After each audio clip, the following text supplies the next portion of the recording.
రెడ్డి పాలనలో గురుకులాలు సాంఘిక సంక్షేమ హాస్టళ్లలో చదువుకుంటున్న వేలాది విద్యార్థులు ఆగమయ్యారని, ఇప్పటికే ప్రభుత్వం 49 మంది విద్యార్థులను పొట్టన పెట్టుకున్నదని మాజీ మంత్రి హరీష్ రావు ఆగ్రహం వ్యక్తం చేశారు.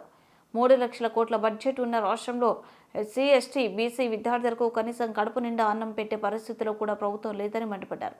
ప్రతిపక్ష నేతల మీద కేసులు పెట్టడం, అరెస్టులు చేయడం కాదు, పిల్లలకు కడుపు నిండా అన్నం పెట్టారని హితవు చెప్పారు. సిద్దిపేట జిల్లా కేంద్రంలోనే సమీకృత బాలుర వసతి గృహాన్ని ఆయన ఆకస్మికంగా సందర్శించారు. విద్యార్థులతో కలిసి భోజనం చేశారు.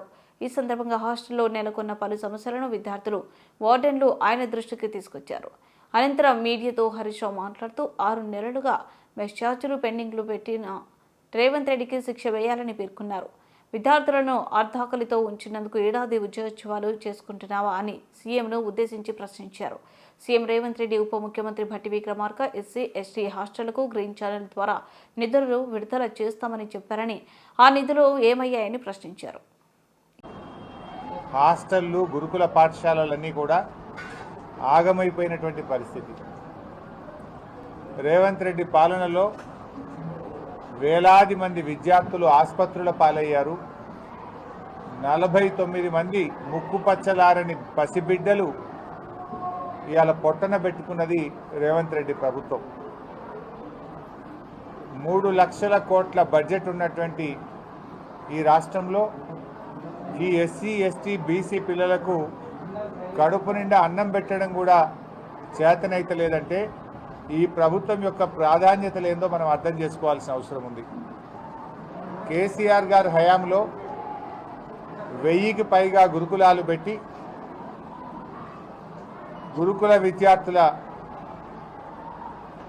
గౌరవాన్ని, ప్రతిష్టను ఎవరెస్ట్ శిఖరమంత ఎత్తు మీద కేసీఆర్ గారు నిలబెట్టారు. ఈరోజు నేనున్నటువంటి ఈ ఇంటిగ్రేటెడ్ హాస్టల్లో చాలా ఆశ్చర్యానికి లోనయ్యాను. రేవంత్ రెడ్డి అసెంబ్లీలో మాట్లాడుతూ, ఉప ముఖ్యమంత్రి భట్టి విక్రమార్క గారు మాట్లాడుతూ ఎస్సీ, ఎస్టీ హాస్టళ్లకు గ్రీన్ ఛానల్లో డబ్బులు ఇస్తున్నాము అని చెప్పారు. Green channel. కానీ ఈరోజు ఇక్కడికి వచ్చి నేను పరిశీలిస్తే ఈ సిద్దిపేట పట్టణంలో ఉన్న ఇంటిగ్రేటెడ్ హాస్టల్లో June, July, August, September, October, November, December running month పక్కన పెడితే కూడా 6 నెలల నుంచి ఈ హాస్టల్కు ఇంతవరకు మెస్ ఛార్జీలు చెల్లింపు జరగలేదు. దాదాపు 9,50,000 రూపాయల మెస్ ఛార్జీలు ఫైనాన్స్ డిపార్ట్మెంట్లో క్లియరెన్స్ కోసం పెండింగ్లో ఉన్నాయి. హాస్టల్ వార్డెన్లు ఉద్దర తెచ్చి, అప్పు తెచ్చి, బంగారం కుదబెట్టి పిల్లలకింత అన్నం పెట్టే ప్రయత్నం చేస్తూ ఉన్నారు. 6 నెలలు మెస్ ఛార్జీ రాకపోతే ఆ పిల్లలకు అన్నం ఎట్లా పెట్టాలి? నాణ్యత కలిగిన భోజనం ఏ రకంగా మెయింటైన్ అవుతుంది అని నేను అడుగుతా ఉన్నా రేవంత్ రెడ్డిని. నువ్వు పైగా ఏమంటున్నావు?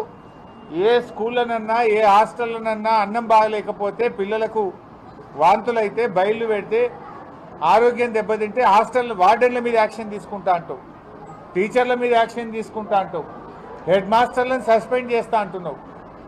తప్పు నీది.